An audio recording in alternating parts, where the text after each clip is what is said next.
What's up guys, and welcome back to the channel. In today's video, we're going to be talking a little bit about the Nissan GT-R and the Toyota Supra. The Supra is gone right now for the moment. It is at Innovative Speed Shop. We're working on the entire detailing. Today is Monday. Friday was the last time I filmed with it. We were doing the paint protection film. We were there for 13 hours. I was there all day, left at 11 p.m. and finally got home later that night. But that is a really big project we're working on, doing all the detailing. Tomorrow's Tuesday. Tomorrow I'll be heading back and we should be wrapping things up, getting the front bumper done, and then doing all the ceramic coating. So the Supra's almost done. Definitely a massive project. But today's video, I wanted to talk a little bit about what it's kind of like owning the two cars. I've never owned two cars before, and as you see in the title, I was really considering selling the GT-R. Now, I have been daily driving this car. I bought this in January of 2018. It was a dream car of mine. I love dailying it. Once we got to a little bit over 1 year of ownership, I honestly started getting annoyed with daily driving this car just because it's a very clunky transmission. It's a very raw experience, which is why I was really excited about when the new Toyota Supra was coming out. You know, for me, that's gonna be, and it is, the perfect daily. It really is just a comfortable, smooth luxury car, but still has all the amazing performance things that I like in cars. So for me, I'm probably actually the only YouTuber who actually bought a Supra for themselves. I didn't buy it because I wanted to make YouTube videos on it. I bought it because I was looking for a car to replace this as a daily, and what better car than the new Supra? That was perfect for me. So I bought that for personal reasons, for my own self, and it happens to be a great car for YouTube. There's of course a lot of content, and I am excited about all the content I am filming with it. I'm really enjoying all of that, and I have a lot of good plans for modifications when the time comes. But today we're going to talk about my thoughts of selling the Supra, the GT-R, and why I'm actually not at all interested in selling the GT-R anytime soon.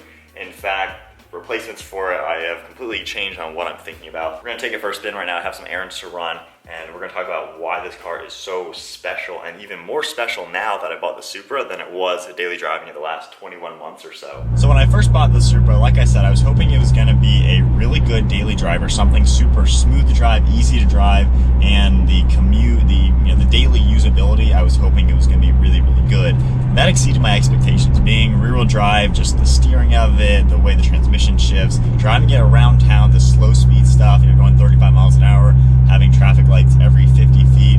I wanted something that was going to be very easy and smooth to do that, and the Supra does it very well. That's why I didn't really care that the car didn't have a manual. I still would have bought the stick shift if it offered that, but I'm perfectly happy with the way the Supra is just because it does this sort of thing very well. So right now I'm at a red light, and I know in about a quarter mile there's another red light I'll probably be stopped at.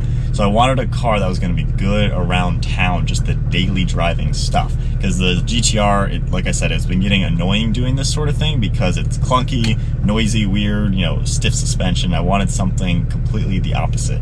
So I've enjoyed the Supra a lot because it can do all that.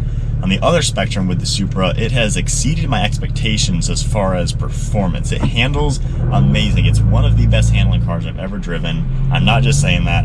On top of that, the performance aspects is amazing to drive. It's just so much fun in all the performance. The brakes are good, the acceleration's good.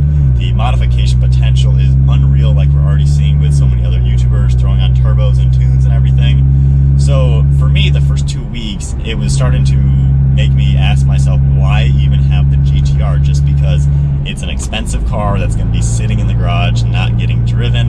I'm not going to own a car that I'm not going to drive because that's just a waste of money. And if you don't drive your car, reliability goes down. And I don't want this sitting for weeks and weeks and then falling apart because it's never used. So the first 2 weeks of owning the Supra, I was really thinking, sell the GT-R for something cheaper, a little bit more normal car, but still with some drama. So I was thinking the BMW M2 Competition, just because that would be a pretty sweet car. Get the manual, still have a twin turbo engine, and you get a lot of the refinements that the Supra has. That would be a very similar car to the Supra, and I am kind of becoming a little bit of a BMW fanboy. I am liking the way the Supra's working, so I'm not hating like an M2 or something like that. But I think here's the crazy part, which I am finding. So after the first 2-3 weeks with the Supra, I had that new car thing to me where it was just, I wanted to drive the Supra all the time. I wasn't really thinking about driving the GT-R just because I wanted to drive the new car. So maybe week 3, now into week 4, as we get to 1 month of owning the Supra, it's changing a little bit because I've had to drive this a lot the last few days since over the weekend my car is at the shop getting detailed. So I've been driving the GT-R. It rained all day yesterday, had grocery shopping to do, so obviously I took this. When the tire got a screw in it for the Supra, I used this to drive around and had a few hours to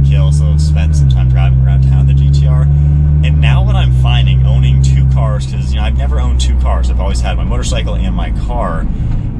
Driving this now, not as a daily, it's become more special, which makes me happy because this was a dream car of mine. I worked 10 years to be able to afford this car, and I do love what it has to offer. And the daily driving aspects, like right now, we have 2 traffic lights and a set of train tracks to go over.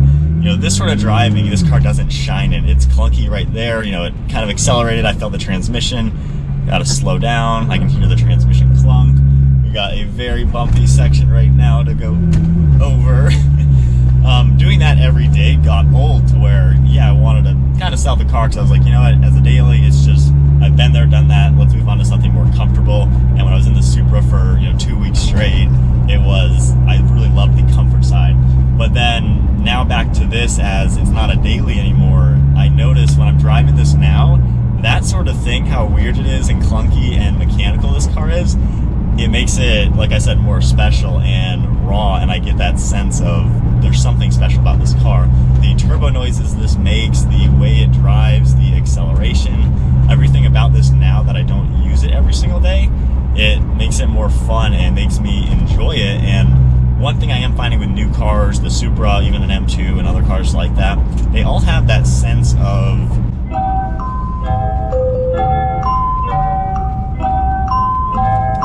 artificial feel. Not to say they're bad cars at all, but you can tell the performance is somewhat artificial. I do a lot of car reviews, obviously, brand new Mercedes, BMWs, all sorts of cars. I drive a lot, and I do notice all the new sports cars have that same sense of just a fake feeling to them. They're not mechanical. They're fast, they're fun, they're refined, all that good stuff, but they're not mechanical and raw. Like, this car is an old car. It's from 2008. They designed this probably in the early 2000s. The R35 was probably getting developed. So this is a very, very old car. The way everything works is so old school, and I don't think replacing this with a modern car could make any sense, because even though the M2, I can get a manual transmission, honestly, I've driven newer cars like that with manuals, and they're not as raw as this car. They're not as dramatic. They're fun, don't get me wrong, I'm not hating on that at all. That would be a fun car, maybe if I can have 3 cars one day. But to replace the GT-R, which this last 2 weeks, now that I've been driving it a lot, I don't know what the heck I could replace this with for anything cheaper than it. So we'll get into that after I do some things. But I am loving having 2 cars, given that one of mine is a good refined car that can be an amazing day that I can relax when I drive it, but still have so much fun. And I love how this now, when I drive it, I got that turbo noise up front. The exhaust, the valves are closed right now, but when the exhaust is opened up, the straight pipe, just the way the transmission is, it's so cool to drive it. Just because it's such a raw experience. So anyway, we're going to catch up with you guys in about 1 second and talk about what I honestly think will be the only possible replacement for this car when the time comes.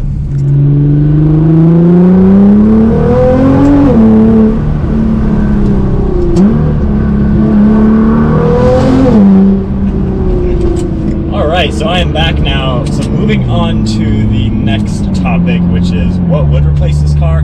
It's got to be the next car. Now, when I bought the red 370Z, that was me starting my plan for my dream car, which is a Lamborghini Gallardo. That's been the dream car since 4th grade. I got an Apollo Car 1 on my birthday that year. That's when the car was introduced, and ever since then, that is literally everything I've been working towards is to get a Lamborghini Gallardo. I know it's not the newest car. I know a million YouTubers bought it, and to a lot of people, it's probably the basic, bare bones, no big deal Lamborghini. But for me, that is the dream car that has a very special place in my heart. And that's going to be another car where I'll buy it for myself. Just like the Supra, I bought that for me as an amazing daily. When it comes time to actually buy a Lamborghini, that is to fulfill that childhood dream and to buy it for myself. So this last 2-3 weeks of me kind of flipping the switches on selling this for something cheaper and more normal, to now realizing I can't replace this car with anything else that is as special without literally spending more money. I think I have to, when the time comes to sell this, it has to be for the Gallardo. That's been the dream forever.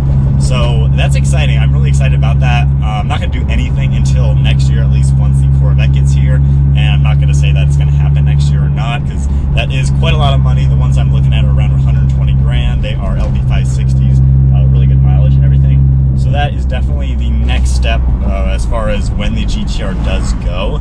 but I thought I'd at least make this video today to kind of go over my thoughts on now having the Supra alongside the car, because I'm happy with the way it's playing out. Because even before I took delivery of the Supra, deep down I was thinking I'm probably going to end up selling the GT-R very soon, just because the Supra is way cheaper. It can do everything this car can do. But I like how now that I have a normal daily, which there is something valuable about having just a normal car, it makes the GT-R what used to be annoying about this car, like the daily commute stuff, the transmission, all the weird things about it that were annoying after 20 months or so. It now makes those very special and exciting. So we'll keep the valves on for the rest of the drive home, and in manual of course. But this car is now, it's a thrill. When I'm not driving it and I'm in the Supra, I'm enjoying the Supra because, you know, it's comfortable for the normal stuff, but in sport mode, it's so dramatic and a lot of fun. But in the back of my head, I'm always thinking, I can't wait to get into the GT-R again, just hooning it around town. I haven't gone over 40 miles an hour today, but even just a little acceleration from 20 to 30 like that, just making some noise and keeping the revs a little bit higher as there's some echoes. It just puts such a big smile on my face. And to touch base on a completely different price range, so Street Speed 717, you guys have probably heard of him. He just bought his 600 LT, and I watched his few videos before he took delivery, and that is delivery video. First off, that's one of the best spec 600s I've ever seen. That is amazing looking. That's like 300 something grand, so way out of my price range. But he was talking about how he's happy that he did buy that car, even though it is a crazy amount of money. He said, you know, he couldn't get that type of fun in anything else. And while again, that's way different price range, I hear what he's saying. For this car, and this was 70 grand, I cannot replace this car for cheaper. An M2 would be cool, but it's not the same. You know, getting a 370Z, putting a turbo on it, it's not the same. So I could trade this in for a newer GT-R, which is another thought of mine. That would be only a little bit more expensive, but I don't know if that would really do it for me. So I think, I don't know, the point of this video is just to talk about how I'm really enjoying having the normal daily alongside this, because now this car is that much more special. And when the time does come to sell this, it only makes sense to trade it in for the next step up. And from the Red Z, the Nismo, to this car, it has all been in efforts to get a Gallardo one day. It's been 15, 16 years since I made that plan back in 4th grade. So it's been a while. And I have done some numbers on it. It's really not that far-fetched. And of course, you know, I've talked a lot about how this stuff is possible. So we'll see. Once the Corvette gets here is when I'll get a little more serious about taking the next step onto what replaces the GT-R. But as far as it goes though, I am so glad I bought the Supra, because it makes me love this car even more. Like just that was 0 to 36 in like a split second. But just the drama an old school car like this has, it'll only get replaced with another old school car. I love the mechanical aspects of these old cars. And while, you know, the new cars are amazing with the technology, the refinements, there is something they're all missing, which is this type of old school feeling. Even the leather on this car, the smell it makes, the transmission clunks, the noises, the modifications I've done. It's just, it's a special feeling driving an old school car like this. And the next car will hands down be an old school car. The Gallardo is an old car. You know, I love the E here, I really do. I think it's very dramatic the way it works. But I don't know, that's kind of what I wanted to talk about in today's video. Just a update on my feelings towards the two cars that I now own. I'm happy with buying the Supra. It's suiting me perfectly. It's doing exactly what I need to do as far as an amazing daily, and it has the potential for some serious performance down the road. And even with modifying that, that's still going to be a great daily. But that's kind of everything I want to talk about when the time comes to sell the GT-R.